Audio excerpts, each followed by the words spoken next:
السلام عليكم ويسعد اوقاتكم يا رب. ما شاء الله تبارك الرحمن، الاجواء ربيعية.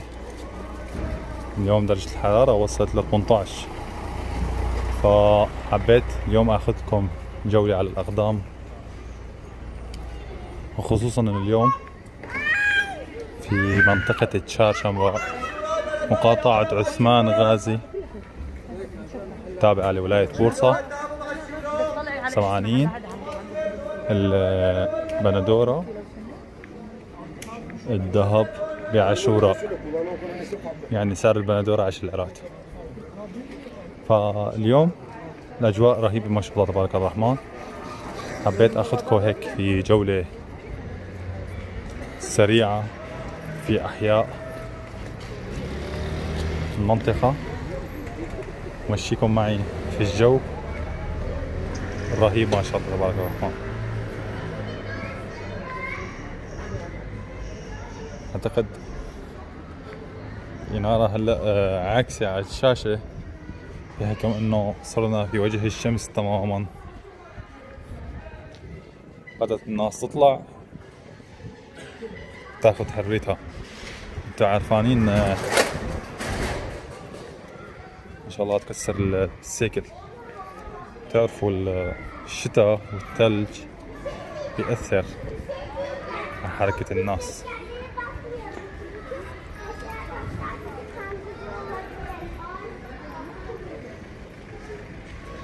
فلما صار الصيف الناس كلها صارت تطلع لبرا وتاخذ حريتها على الآخر.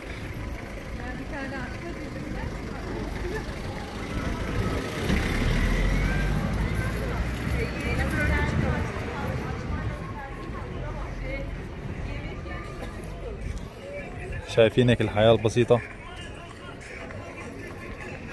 شو مشغل هذا؟ بيبيع بافلات ولا بيبيع اشياء ثانية، ألبسة، كبار صغار ولادي، وهدول ما شاء الله يبيعوا اشياء مستعملة.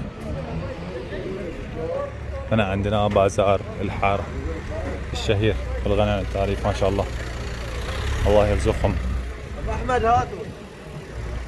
ابو احمد هاتم. طبعا المنطقة فيها اعداد كثير كبيرة من الجالية السورية، اعتقد تتجاوز 30% او 40%.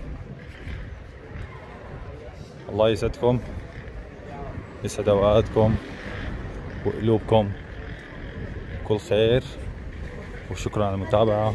وما تنسونا من الدعم، تحكوا لنا كيف الاجواء عندكم ومن اي دولة عم تتابعونا. حياكم الله جميعا.